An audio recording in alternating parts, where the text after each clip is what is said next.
Hey guys and gals, Froggy here. This is a little quickie. This is my door on my balcony, okay? Balcony, the street, all right? This is my balcony door. It's like a manufactured door. That's not wood. I don't know what it is behind there. But it's got this kind of a plastic or poly finish on it, and this panel on the bottom is peeled off partially. So what I tried to do was, first I was going to peel it all the way off so I could get a good shot at both pieces. But the bottom is really stuck on there good. So I decided to leave that bottom and just peel it back like this and spray some adhesive in here. This is what I'm using. This is like, sorry, out of frame.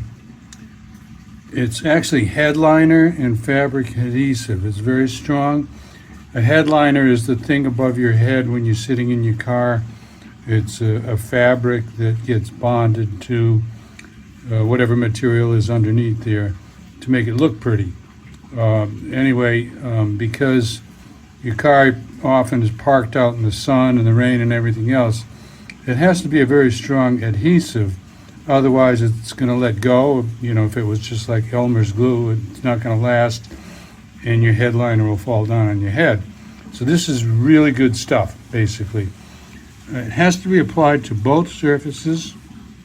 You have to wait in between to let it get a little tacky, and they say to use 3 coats, so I'm going to use 3 coats. For cleanup, I'm using this general purpose cleanup, GM. I'll put some links in the comments if I can find some. And I have used this on my headliner in my Suburban, which is sitting right out there. Well, it's on the other side of those palms, those Robollinis. But anyway, that's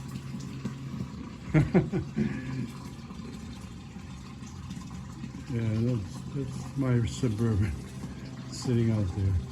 Just see like a little bit of the hood of it. Anyway, sorry, I thought there was a better shot of that. So back to this. It worked on the Suburban. My truck is 20 years old. It's an '02, so it's more than 20, but the headliner fell off after about 10 or 12 years, and I glued it back on using this stuff, and it's still stuck up there 4 or 5 years later. So I got to hurry up here and get the last coat on this. I just peel it back and shoot it in there. And I haven't got a tripod, so I'm using one hand for the camera, but just imagine shooting this stuff in there. It has a directional nozzle on it, so you can turn the nozzle and it sends out like a square-ish pattern, not a round pattern. That's a good thing. So one more squirt, and then I'm going to shove it up there and hold it for a few seconds, and then I'm going to put some gaffer's tape on there to hold the top edge of it up. Gaffer's tape is kind of like duct tape, except it does not lose a residue. I'll put a link for this there also if I can. All right, got to get on to this. Okay, I'm sorry I do this so often without setting up a tripod and stuff, but I try to describe it as carefully in depth as I can so that you know what I did. So I put 3 coats. I let it dry about 5 minutes in between.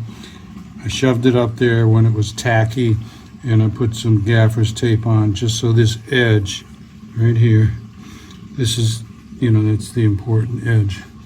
I want to make sure that stays up there until the glue sets. The glue is set in like an hour.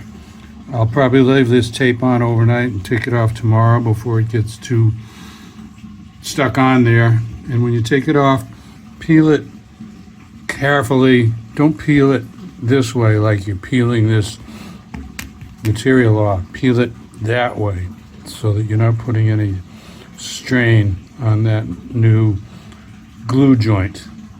Okay? Put some links, give me a thumbs up or a like, this helps you out.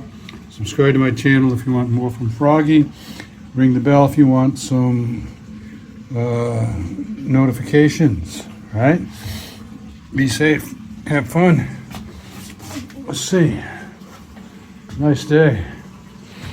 I'll give you a little 360, or I should say a 180. Okay. That's where I am, San Diego area. My neighbor's coming home. Catch you later, bye-bye.